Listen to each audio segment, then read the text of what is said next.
Chapter 1. Marcus is dying. The room smelled faintly of antiseptic and lavender. Ethan noticed the lavender first, not because it belonged there, but because it didn't. Hospitals carried their own scent: bleach, plastic, recycled air, the cold metallic trace of machinery keeping people alive longer than nature intended. But beneath all of it, hidden like a whisper beneath static, lingered lavender. His father hated lavender. The heart monitor clicked softly beside the bed, steady, slow, waiting. Marcus lay motionless beneath the pale hospital sheets, his skin stretched thin across his face like paper left too long beneath sunlight.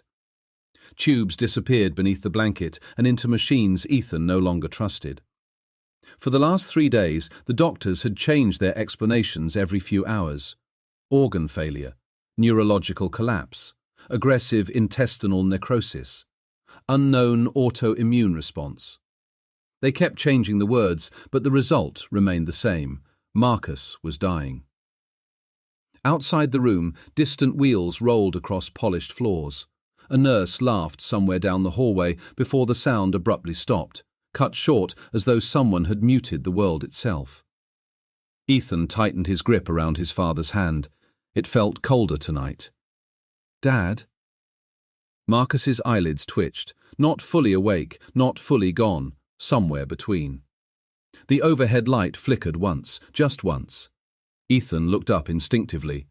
4 shadows stretched across the ceiling tiles: his own, the bed, the IV stand, and another standing near the door. Ethan turned immediately. Nothing stood there. The hallway beyond the glass was empty. His pulse quickened. Lack of sleep, he told himself. Too many nights in this room, too much grief. The monitor beside Marcus chirped softly again. 86, 87, 88. The numbers shifted before Ethan could process them. Normal again. Marcus's cracked lips moved. At first, Ethan thought he was dreaming. Then came the whisper. 8, 6, 4, 8, 7.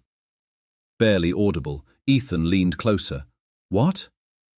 Marcus swallowed weakly, eyes still closed beneath trembling lids. Don't let them. The words dissolved into static breaths. A low vibration hummed briefly through the walls. Ethan felt it more than heard it, like distant machinery buried somewhere deep beneath the hospital. Marcus's fingers twitched suddenly against Ethan's hand, tighter, desperate. His eyes opened, not fully, just enough. Enough for Ethan to see terror inside them, not fear of death, fear of something else, something approaching. "The 4th," Marcus whispered. The monitor skipped once. A sharp electronic crackle filled the room. "Passenger." Then silence. The machine corrected itself a second later, resuming its slow mechanical rhythm.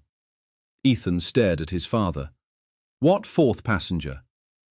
Marcus's gaze drifted toward the corner of the room, toward nothing. No, not nothing. Toward the security camera mounted high near the ceiling. His breathing became uneven. "Dad?" Marcus's eyes widened slightly. "Don't let them count you." The overhead lights dimmed for half a second.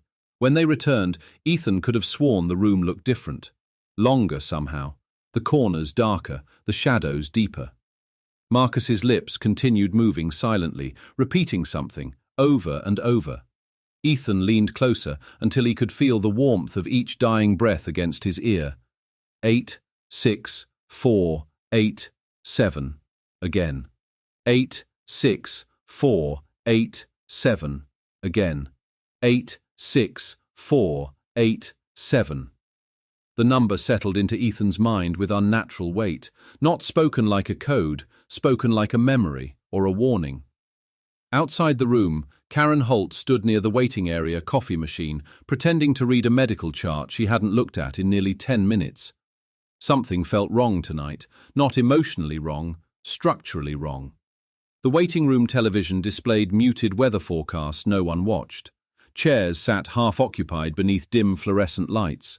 A child slept across 3 connected seats while her exhausted mother stared blankly into space. Everything appeared normal, yet Karen could feel it.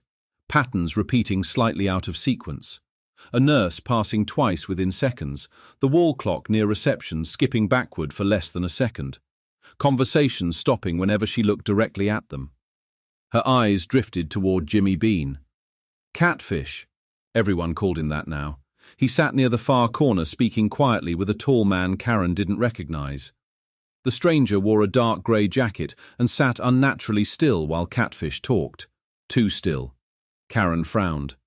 Catfish laughed softly at something the man said, but the stranger's smile arrived a moment late, like a delayed reaction catching up to the conversation. Something about his face bothered her, not his appearance, his timing. Karen glanced down at the untouched coffee trembling slightly in her hand. When she looked back, the stranger was staring directly at her, unblinking. Behind him, reflected faintly in the waiting room window, Karen noticed the shape again.